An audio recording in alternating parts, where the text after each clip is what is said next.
Jim Carrey, Já. hann átti sannlega stórt ár vegna þess að árið 94 kom út 3 risastóra kvikmyndir. Í febrúar kom út Ace Ventura, í júli kom út The Mask og í desember kom út Dumb and Dumber. Hugsaðu þér maður. Og við skulum byrja bara á fyrstu mynd 94, Ace Ventura Pet Detective. Hvar myndur þú setja hana í? Sko, á þeim tíma Já, var hún alltaf bara betri en kynlíf, þegar ég vissi ekki hvað kynlíf var.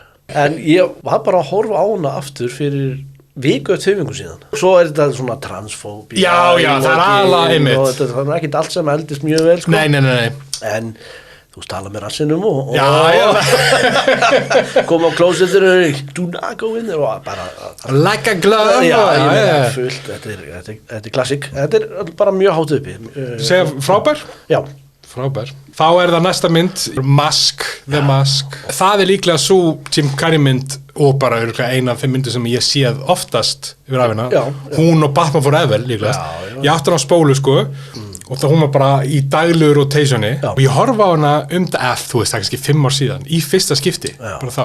Og ég man ekki bara hverja einastu línu, hvert einasta tónlistakjú, allt bara er bara í DNA-inu. Já, ég held að ég sé með það sama í Mask, sjáum við Cameron Diaz Í fyrsta einmitt. Þú veist, hver var þetta ekki ástfangin af henni? Er hún ekki betri en Killi? Er það ekki Mask? Jú.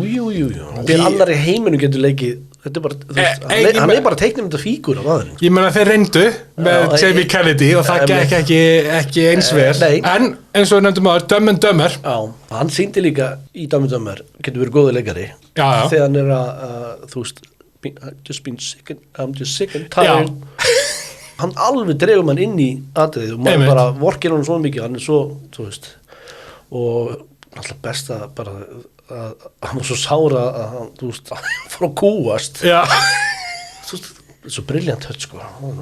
Miklu betur en Killif. Miklu betur en Killif. Tímavart með Tona og Tótó.